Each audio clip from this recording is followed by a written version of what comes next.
అందరికీ నమస్తే. మేము 15 రోజులకోసారి సెలవొచ్చిందంటే కన్ఫర్మ్ అయితే మాత్రం మాక్సిమం దేవుడి గుడికొచ్చిన తర్వాతే ఇంక ఏ పనైతే సరే. మేమైతే ఈరోజైతే గుడికి రావడం అయితే జరిగింది. ఈ గుడైతే మాత్రం లిటిల్ ఇండియాలో ఉన్న గుడండి. ఇక్కడ కిందనంతా తమిళియన్స్ గుడుంటది. పైనంతా మన బాబా టెంపుల్ ఉంటది. మేమైతే బాబా టెంపుల్‌కి వెళ్ళిన తర్వాత అయితే కిందన దుర్గాదేవి దర్శనం చేసుకోవడానికి వెళ్ళాలన్నమాట. ఇంక ఎంట్రన్స్ అయితే చూసారు కదా! ఇక్కడైతే మాత్రం మనం కాళ్ళు కడుక్కొని లోనకెళ్ళిన వెంటనే మనకిక్కడ చూసారు కదా! చీరలైతే దుర్గాదేవి అమ్మడం అయితే జరుగుతది. ఇక్కడ కట్టిన దేవుడి గుళ్ళకి సంబంధించిన చీరలన్నీ మనకిక్కడ అమ్ముతారు.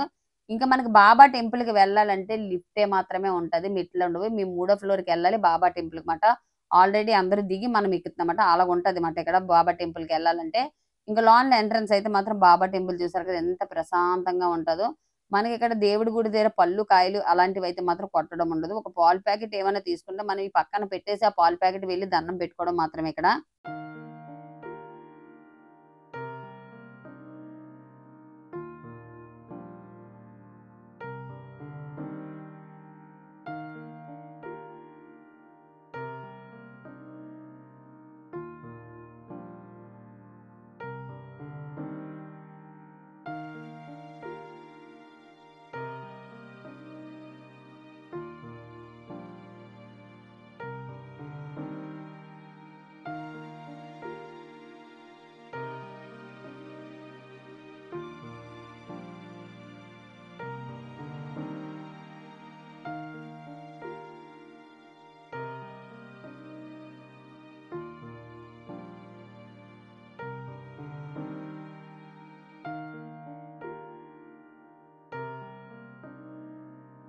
గుళ్ళైతే మాత్రం ఈ మాదిరిగా ఉంటాయి. మన ఇంటి దగ్గర ఉన్నట్టే ఉంటాయి ఇక్కడ గుళ్ళైతే మాత్రం. ఇంకెక్కడైతే మా పిన్నయితే మాత్రం దేవుడికి చీరిస్తానని మొక్కుందని చెప్పి మేమైతే మాత్రం ఆల్‌మోస్ట్ అన్నీ రెడీ అయితే చేస్తున్నాం. ఎందుకంటే ఇక్కడ విపరీతమైన పూజలు జరగడం వల్ల మా పూజ కొంచెం లేట్ అవుతదని ఆల్రెడీ మాకు పంతులైతే చెప్పడం అయితే జరిగింది. కానీ మేమైతే మాత్రం మనకిక్కడే పళ్ళెం అది ఇస్తారు. ఆ పళ్ళెంలో ఆల్‌మోస్ట్ అన్నీ రెడీ చేసి ఇలా పెడితే ఆ పూజ అయిన తర్వాత మన పూజ మాట.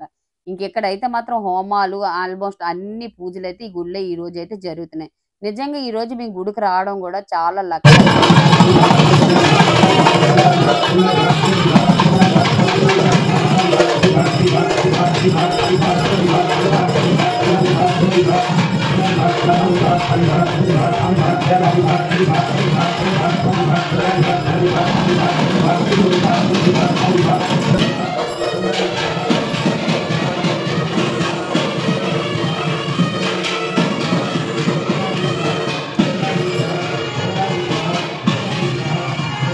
మాత్రం దేవుడు ఊరేగింపుతో సహా ఆల్‌మోస్ట్ అన్నీ మాకు ఈ రోజు చూసే అదృష్టం అయితే కలిగింది. చూసారు కదా! మనకి ఇంక ఎలాంటి మంచి మంచి వీడియోలతో మీ ముందుకొస్తాను. ఎందుకంటే మనకి ఇతర దేశాలతో పోలితే ఈ దేశంలో ఆల్‌మోస్ట్ మన ఇంటి దగ్గర